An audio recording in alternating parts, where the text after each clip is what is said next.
CNN Chile y 3xI presentan Pares Impares.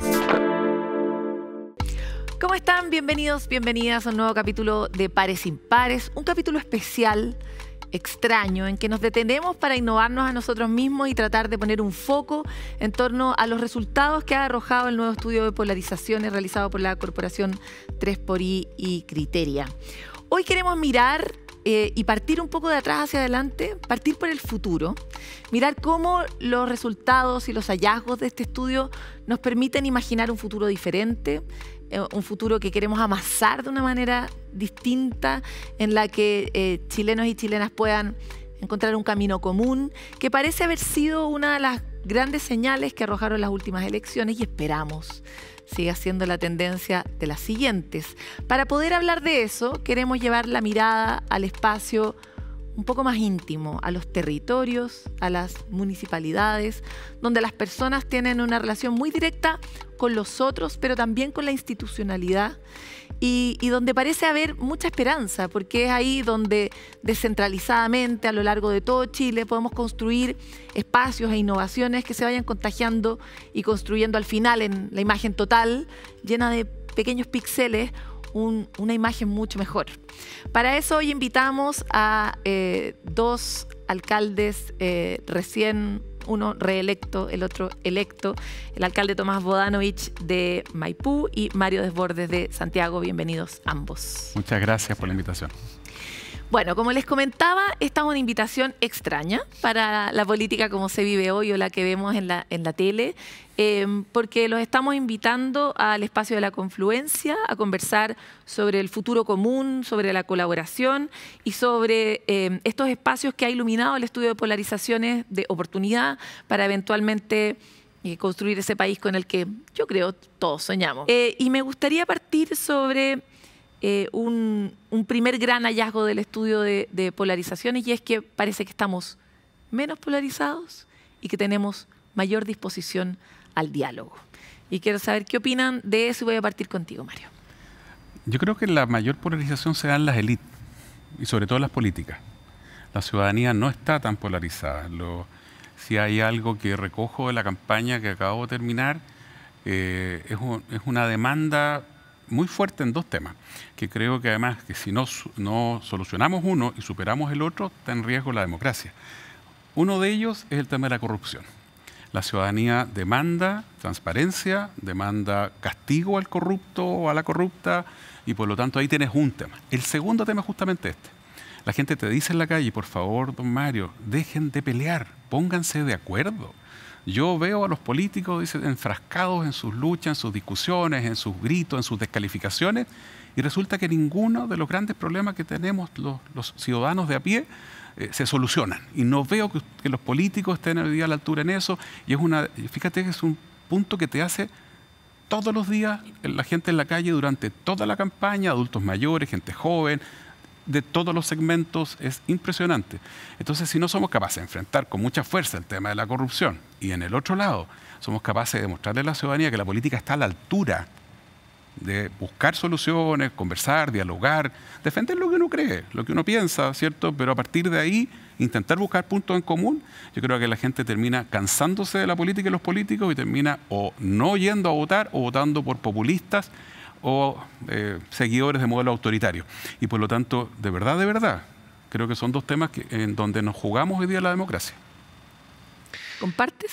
Sí, yo estoy de acuerdo. O sea, yo un poco también el estilo de política que uno intenta hacer. Yo creo que la conversación más cotidiana que tienen todas las personas en su barrio, en su familia, en sus espacios de trabajo, son conversaciones desde el respeto, desde la empatía, desde el cariño, desde donde más allá de una diferencia de punto de vista uno no se anda gritando ni insultando, pero lo que uno ve, como decía Mario, en los espacios más de la élite, de los políticos, de los comunicadores, a veces se ve como un incentivo muy grande a poner énfasis en las diferencias, en hacerlo de manera estridente, virulenta.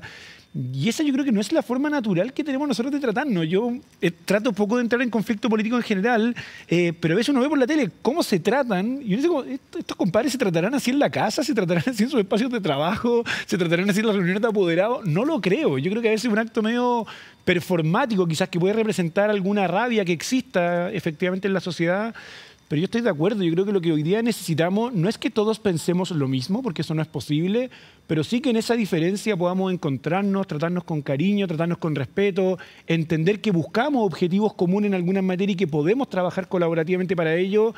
Y yo al menos lo que siempre intento, más que criticar a los que están en este otro negocio o este otro juego, es tratar de promover con mi acción un estilo de liderazgo político distinto, porque también a mí me pasa muchas veces que uno va a estos foros como de unidad, de colaboración, y claro, parecemos todos súper amigos y colaborativos, pero después lo escucháis al otro día en un punto de prensa y es como, ¿y dónde quedó? Claro. Como que se esfumó por completo. O los leí el Twitter y los últimos 10 son 8 de ataques a alguien. Y yo creo que es importante que ojalá los resultados de las últimas elecciones vayan moldeando el incentivo en la clase política a entender que también hay estilos de liderazgo más sobrios, más colaborativos, más abocados a la labor, que logran construir mayorías, que logran sintonizar con la ciudadanía y que no es solamente la competencia de indignados o críticos de un gobierno de turno lo que puede generar adhesión ciudadana, sino que también otro estilo. Eso es lo que les iba a decir, que por fin hay un incentivo a favor de comportarse un poquitito diferente. Eso es interesante, que los incentivos de la sociedad cambien. Pero me encantaría, los trato a ustedes de Mario y Tomás, por muy autoridades que tengo delante, porque también tenemos la expectativa de tener una conversación un poco distinta a la que habitualmente ustedes tienen en los otros espacios, donde escale un poco también la reflexión un poco más personal que cada uno tiene cuando está solito y se va a acostar a su camita y está ahí con su propia conciencia, porque todos tuvimos en algún momento, cuando fuimos más jóvenes o cuando hemos estado más enojados, un momento más polarizado, más polarizante. Nos hemos comportado de manera menos amistosas, menos amables, ¿no? Y me encantaría saber si hay algún momento que ustedes han percibido con la cantidad de situaciones políticas que hemos vivido en los últimos años, en los que ustedes se fueron a acostar a su cama y dijeron, chuta, tal vez tengo que cambiar un poco mi estilo y tal vez hay algo que tengo que desinflamar y hay algo que tengo que empezar a hacer diferente. ¿Cómo ustedes han innovado su propia forma de hacer política? Me pasó obviamente en la crisis del 2019. Yo era presidente del partido del gobierno, el partido más grande, y en algún minuto conversábamos con otros líderes del Congreso y la verdad que logramos consenso con muchos en términos de que había que ponerse a la altura a lo que la gente demandaba en la calle. A ver, el estallido tiene un componente violento que yo siempre he condenado con mucha fuerza, pero tiene un componente de manifestación pacífica, de movilización social muy potente, nunca visto en la historia de Chile, en donde hubo demandas totalmente legítimas y por lo tanto, primero reconocer ese derecho a la manifestación pacífica, etcétera, pero luego de eso intentar sentarse a la mesa, llegar a un acuerdo y estar en esa foto del 19 de noviembre a las 3 de la mañana, 4 de la mañana, con el hoy día presidente Gabriel Boric, pero con muchos otros líderes políticos que nos pusimos de acuerdo, que dejamos de lado diferencias y que hoy día a veces criticados, sobre todo los extremos, pero de lo que yo me siento extraordinariamente orgulloso, ¿no? La verdad que si volviéramos a vivir un episodio similar, yo volvería a hacer lo mismo, exactamente lo mismo. Creo que tengo la conciencia muy tranquila de que el liderazgo en general debe ser siempre dialogante, es mi forma de ser. Yo no, igual que Tomás, yo lo veo él también como un líder positivo y dialogante. Se me enojan porque reconozco cosas buenas del gobierno de repente, o porque firmamos estos acuerdos. La verdad que yo creo que la política es justamente eso, es intentar conversar, poner sobre la mesa tus puntos de vista, tus ideas, tus propuestas, lo que tú quieres, y tratar de buscarte puntos medios, puntos de equilibrio. Y por supuesto tengo en la memoria reciente ese episodio del 2019, la crisis del estallido, en donde, para bien o para mal, depende del mirada cada uno, yo siento que va bien. Y la verdad que el desafío es estar a la altura, y espero haber estado a la altura, y espero que lo que estuvimos ahí, que fuimos muchos, el desafío de estar a la altura era finalmente crítico para el país. Y creo que ahí la política estuvo bien en ese minuto. Después, claro, no se ha hecho ni una de las reformas, pero esa es otra historia. No, y también después se pusieron de nuevo súper peleadores y ahora estamos de nuevo en un momento como... Pero me interesa esa cosa donde uno dice, chuta, esto lo voy a dejar en la basura y esto voy a empezar a promoverlo porque necesito cambiarse. Igual ustedes están todo el rato leyendo esto que está pasando en la sociedad, ¿no? Sí, a ver, yo creo que lo del 2019 y el estallido fue como la época por excelencia de las polarizaciones en la sociedad. Yo creo que no solo en las élites. Hubo harto grupo familiar, grupo de amigos de WhatsApp que vio una tensión que no estábamos acostumbrados y que yo creo que no sabíamos procesar. A mí en particular, yo creo que el estallido me agarra en un momento de la vida un poquito más reposado ya, pero a mí sí me tocó una época quizás de cuestionamiento más interno en mi forma, saliendo del colegio y entrando a la universidad. Yo venía de un colegio muy homogéneo, muy conservador, muy ligado a la derecha, al catolicismo, y me toca luego entrar a estudiar a la escuela de sociología. Yo me fui a vivir además a La Pincoya, y esos contrastes que uno veía en la sociedad chilena entre la realidad del Colegio Cumbre y de la escuela Carlos Prat, que era donde yo trabajaba en La Pincoya, obviamente generaba algunas reflexiones a veces que a mí me generaban cierta rabia, cuestionamiento, como ánimo de interpelación. Pero siempre he tratado yo, y como independiente de las reflexiones que uno tenga, que yo creo que es legítimo pensar distinto a alguien, tratar de entender que la reflexión que viene de toda persona responde a una historia de vida, a un lugar que habita, a experiencias que esa persona ha tenido, y no juzgarla de forma negativa, no ponerla en una categorización moral superior o inferior a la de uno. Entender que yo creo que toda persona responde a su historia, a sus circunstancias, a su experiencia, y que por algo piensa como piensa, y que siempre hay algo valioso ahí que recoger, y no significa que uno cree que todo el mundo tiene ideas correctas, pero sí que nos podemos sentar en la mesa con respeto, y a mí eso me ayudaba mucho, como pensar muy distinto, por ejemplo, a mejores amigos míos, o a familiares míos, o a mis padres de repente, y saber que ellos son buenas personas, que quieren lo mejor para el país, que no es que quieran joderse a la gente que menos tiene, ni quieran acaparar riqueza, pero tienen una manera de reflexionar que creen que cierto camino es más favorable para la mayoría de las personas, y que yo puedo tener otra mirada, y eso no me hace ni mejor ni peor, sino que me hace tener una receta o un modelo distinto en base a mis convicciones o a mis valores. Y yo creo que entender eso, como que una reflexión que a mí se me dio un poquito como en la universidad quizá, te permite el día de mañana poder sentarte con una persona que pueda pensar radicalmente distinto, pero pensar de buena fe, que es una persona que de verdad quiere el bien para la humanidad, que es buena persona, que lo que reflexiona responde a circunstancias que él ha vivido y que quizás yo no, y que en el camino podemos irnos encontrando, uno puede ir madurando, uno puede ir incorporando reflexiones a su vida, y esos no son ni volteretas ni contradicciones, son procesos de crecimiento, son procesos de maduración, y yo creo que como país hemos estado como viviendo ese proceso. Yo siento un poco haciendo la comparación con el 2019, que fue una época donde como que quisimos exacerbar diferencias, porque dijimos como esto no está bien. Yo creo que hoy día, después de eso, hemos tenido un ánimo más de, oye, ¿sabéis qué? Esta cuestión, ese ánimo no nos llevó a mucho. ¿Por qué mejor no bajamos un poco, tratamos de encontrarnos, tratamos de colaborar? Porque la interpelación permanente y el conflicto puede ser bacán para el rating, para llenar las páginas de los diarios, para ocupar horas de matinal, pero no le termina de mejorar la vida a nadie. Los problemas se resuelven con colaboración. Nos angustia, nos cansa. Ya, les voy a cambiar la metodología de la entrevista. Y para alcanzar a hablar de todos los temas, le voy a hacer una pregunta a cada uno, pero igual tienen derecho a comentar lo del otro, ¿ya? Bueno. Uno de los hallazgos que aparecieron muy interesantes fue esta idea de que tanto hombres como mujeres consideran que es bueno que las mujeres participen más y de manera más equitativa en la sociedad. E incluso hay una pregunta en la que se plantea: ¿crees tú que una mujer administraría mejor la toma de decisiones que un hombre? ¿Tomaría mejores decisiones que un hombre? Imagínate lo provocadora de la pregunta. Y las mujeres están muy de acuerdo. Y la mayoría de los hombres también. Y eso a mí me sorprendió mucho, porque igual es de alguna forma agresivo para un hombre tal vez eventualmente escuchar eso. Pero es interesante que coincidan en que sí, probablemente lo haga bien y probablemente lo haga mejor que yo, que en el fondo lo que está debajo es generoso. Más allá de la pregunta en específica y de lo interesante del dato, lo que sí se ve en el resto de las preguntas es una idea de que parece que esta revolución feminista que en un momento golpeó a la sociedad, en un momento se empezó a convertir en una idea común de que vale la pena que participamos todos.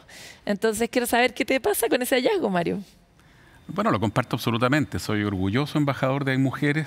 Yo, hace ya varios años, creo que la lucha por la igualdad de derechos, oportunidades, canchas parejas, a todas las edades, es una de las luchas más nobles que hay hoy día en la sociedad. Estoy casado con una mujer a la que admiro mucho, aparte de estar enamorado de ella, la admiro mucho, una profesional a admiro, soy papá de otra profesional a la que también quiero y admiro, con una vocación maravillosa, ella es profesora, papá de una de 11, y la verdad que creo que es una de las causas más nobles hoy día en la sociedad. Chile está muy al debe, sobre todo en el sector privado. Hay gente que le cuesta un poco esta otra pata, que se enoja cuando uno plantea cuotas, pero es la única forma a veces de ir empezando a lograr cierto ¿Tú estás de cancha acuerdo pareja. con las cuotas? Yo mismo promoví la ley de cuotas en los procesos constituyentes. Me parecía que en los procesos constituyentes era fundamental que hubiera la misma cantidad de mujeres y la misma cantidad de hombres redactando la propuesta constitucional. Para mí era un desde. No podía reflejar lo que sucedía en el Congreso, donde había un 75% de hombres, 25% de mujeres. O sea, para mí esa propuesta no habría sido válida en el origen. Entonces dimos esa discusión que fue resistía, que hubo harta pelea, que todavía hay gente que te dice, no, que se equivocaron en eso. La verdad es que yo creo que no, en los procesos constituyentes al menos, pero además creo que la experiencia internacional, comparada, es clarísima. Cuando uno busca incentivos, puede ser las cuotas, pero debe haber un incentivo, porque si no lo hay, la sociedad está pensada desde la mirada de los hombres, y por lo tanto lo más probable es que haya siempre una preferencia, una mayor comodidad por distintos factores, lo discutimos harto en Hay Mujeres, que va a cargar la balanza a favor del hombre. Las mujeres y los hombres tenemos las mismas capacidades, las mismas potencialidades, las mismas, etcétera. Tenemos que avanzar en un montón de cosas, ¿no es cierto? Yo a mi hija chica le digo, el día 1, tu marido o tu pareja no va a ayudar en la casa, hace su parte, todos somos pares, se ríe, puede ser que la mamá manda en la casa, no el papá, pero eso ya es otra historia. Sí, no, pues ¿para qué me dices? Pero creo que una de las peleas más nobles que tenemos que dar hoy día, igualdad de derechos, oportunidades, canchas parejas, y con acciones concretas, que es súper importante. Porque una cosa es lo que uno declara, lo que contestas en la encuesta, y otra cosa es después decir, oye, estoy dispuesto a ceder. O sea, el equipo mío va a ser paritario en la municipalidad. Ah, eso era lo que iba a preguntar, así que me ahorraste tiempo. Excelente. Yo sé que te encantaría contestar eso, pero no. La pregunta para ti es diferente. Después ustedes pueden ahí comentar un poquito del otro, porque se nos pasa muy rápido el tiempo. Nos sometemos. Quiero hablar ahora de migración. El asunto de la migración es algo que nos preocupa mucho a nivel público. Hay un dicho en el mundo de la biodiversidad que aplica mucho al mundo de la sociedad, y es que la migración es natural. Las ballenas migran, los pájaros migran, y desde que sabemos, los humanos también migran. Y sin embargo, pucha que es difícil administrarla, ¿no? Ambos viven administran comunas que son súper, tienen ese tema como un tema muy tenso. Y me encantaría avanzar un poco sobre cuál es la mirada que tienes, Tomás, sobre la migración y sobre cómo Chile debería enfrentar esto también a escala comunal, o con qué herramientas o con qué distinciones que pudieran colaborar con hacer de este fenómeno algo más amable, porque no va a parar además. Entonces... Sí, yo creo que ya tenemos un consenso como bien transversal, no solo en la clase política, en la sociedad en su conjunto, que hubo una ola migratoria que no fue regulada adecuadamente, y que eso, si bien ha traído algunos beneficios para el país, también ha traído grandes deterioros en la calidad de vida de mucha gente. Y eso, en algo que a mí me preocupa mucho, creo que ha ido potenciando una reflexión que es bien deshumanizadora con respecto a la migración. Porque uno entiende claramente en las condiciones precarias de vida en las que se desarrolla la gran mayoría de nuestros compatriotas, donde, claro, muchas veces ante una fila ya saturada en un CESFAM, que esto aumente, o de acceso a servicios, o de acceso a la vivienda, o de, por ejemplo, la tranquilidad que uno busca para caminar en las calles, cuando uno ve las noticias que bandas extranjeras están trayendo otras formas de delito. Eso sin duda genera una reflexión espontánea de las personas, de decir, oye, frenemos esto cuanto antes. Y yo creo que uno puede tener un proceso racional de decir, perfecto, un país va a recibir quizás flujos migratorios, y eso es parte de las sociedades modernas, pero esto tiene que hacerse con un orden, con una planificación, sin reventar los sistemas públicos y los servicios. Pero otra cosa, yo creo, es ir cayendo, a propósito de esta situación, en una reflexión que termina por deshumanizar al otro por completo. Y yo ahí veo con harta preocupación también cómo transversalmente en la sociedad y en el espectro político vamos cayendo en reflexiones que uno a veces no se esperaría, pero que responden a situaciones de vida que se están viendo muy amenazadas por parte de la ciudadanía. Y ahí creo que tenemos un deber urgente como sistema político de ver cómo procesamos adecuadamente la regulación migratoria, porque de lo contrario nosotros perjudicamos la calidad de vida de quienes viven en el país, ya sean ciudadanos chilenos o extranjeros, sino que también vamos afectando mucho la convivencia entre las personas que están acá, que afortunadamente todavía no tenemos ninguna situación quizás muy álgida. Me acuerdo cuando había manifestaciones en el norte, en un minuto que uno veía que como que les quemaban las carpas y cuestiones que acá en Santiago en esa época nos llamaban muchísimo la atención. Y uno dice, algo así podría suceder hoy día en Santiago y no creo que nos llamara tanto la atención, porque estamos viviendo mucho más en carne propia el fenómeno, ¿cierto? Y me preocupa que eso es preocupante, o sea, me parece que es bastante preocupante eso es la manera que debemos relacionarnos las personas.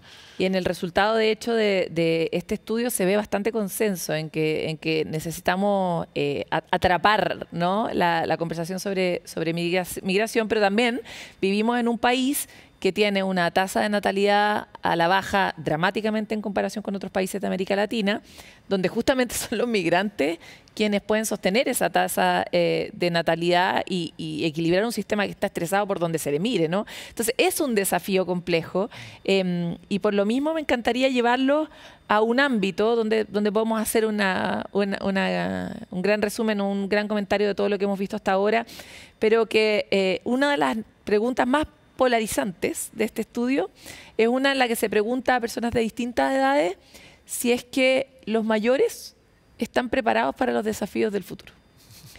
Los mayores encuentran que no tanto, pero los chicos encuentran que para nada.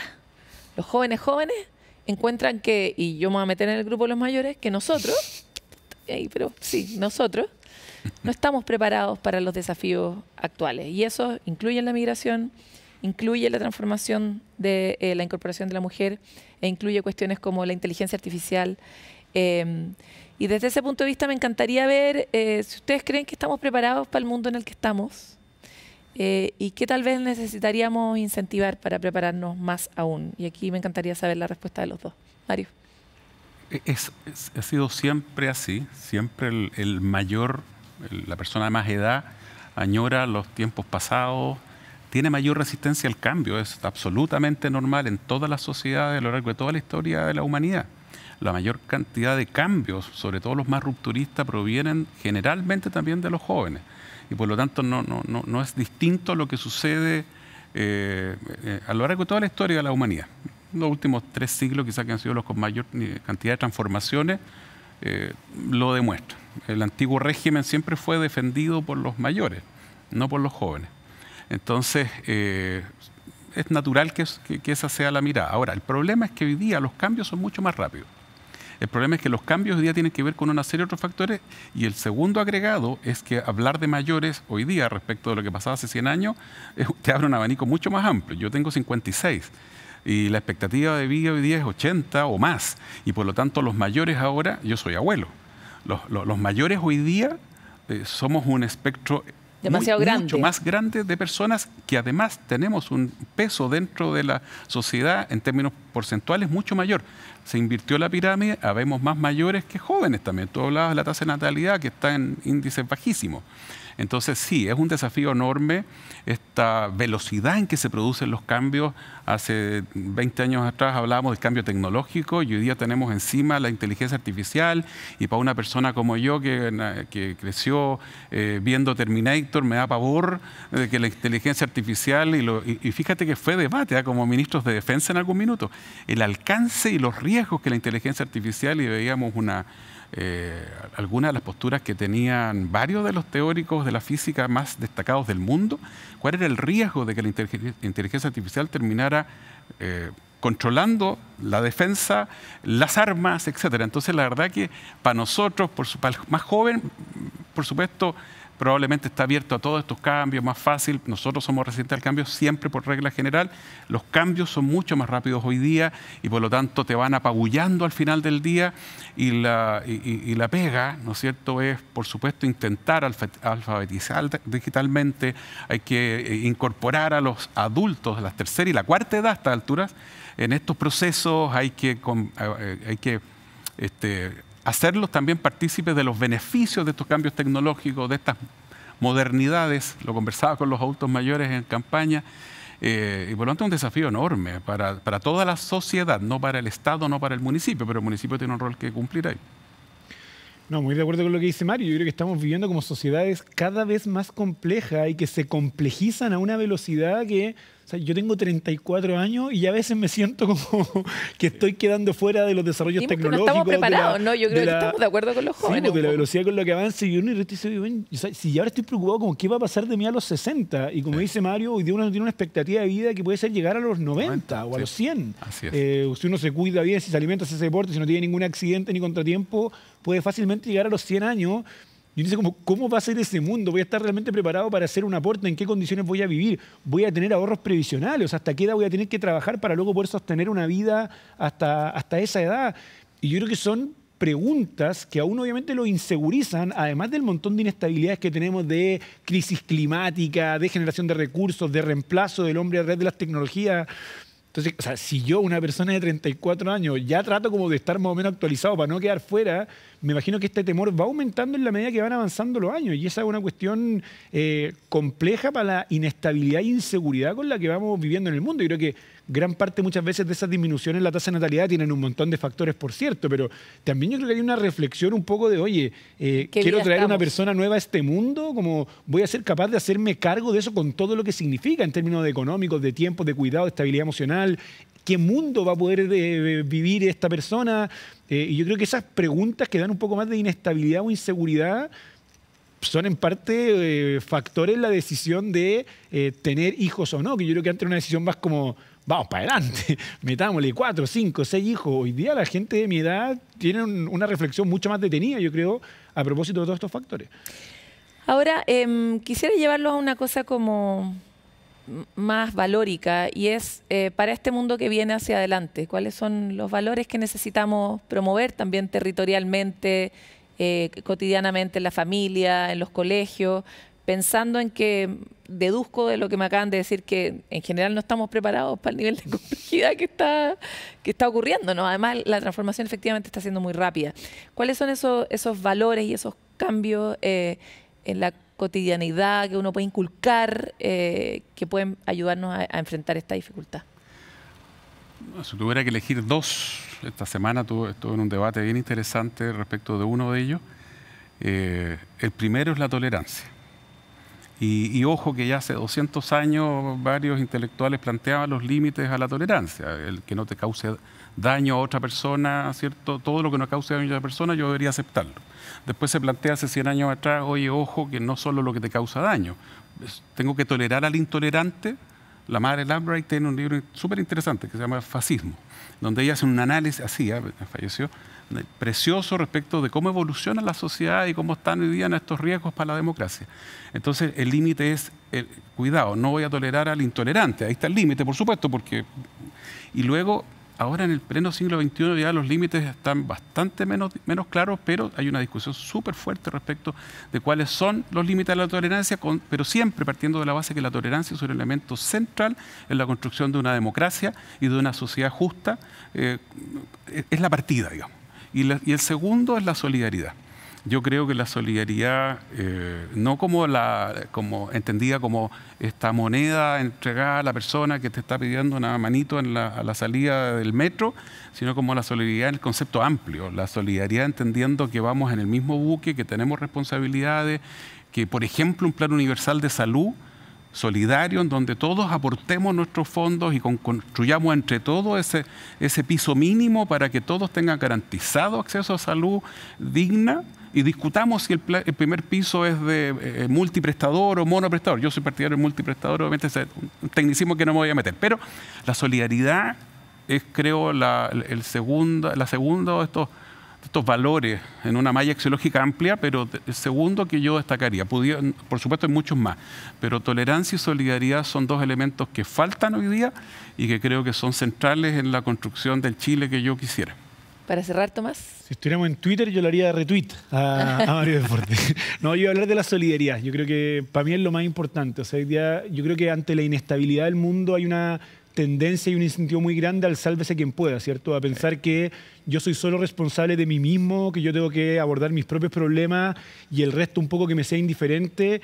Y yo creo que el sentido de comunidad, de entendernos parte de una misma patria, corresponsable unos con otros para un sistema de salud, para un sistema de educación, para un sistema de pensiones, para ejercer ciudadanía, me parece que eso hoy día es como la batalla cultural más grande. De decir, hay personas que están promoviendo como el mero individualismo para sobrevivir a este mundo complejo. Yo creo que esa es la solidaridad, que es la fraternidad, que es el encuentro, que es la colaboración, que es el respeto al otro. Entender que vivimos en una sociedad y somos una pieza de un puzzle más grande. Yo creo que esa cuestión es fundamental para resolver cualquier desafío que venga por delante y que creo que también ahí está la principal discusión política hoy día en serio. Yo creo que más que hoy día el eje como derecha de izquierda es querer o no en que somos parte de una comunidad. Y yo creo que eso resume un poco la toma de decisiones finalmente de política pública que tienen que venir de aquí en adelante. Bueno, les deseo a ambos mucha generosidad el uno con el otro en el periodo que viene, porque van a tener que ayudarse. Los alcaldes nos colaboramos siempre. Que les vaya muy, muy bien. Muchas gracias por estar aquí. Gracias por la invitación. Que puedan sembrar estas semillas en sus propios territorios. Muchas gracias por estar en Pares. Gracias, muchas gracias. Nosotros vamos a una pausa, pero ya volvemos con mucho más. Pares Impares fue presentado por CNN Chile y 3xI.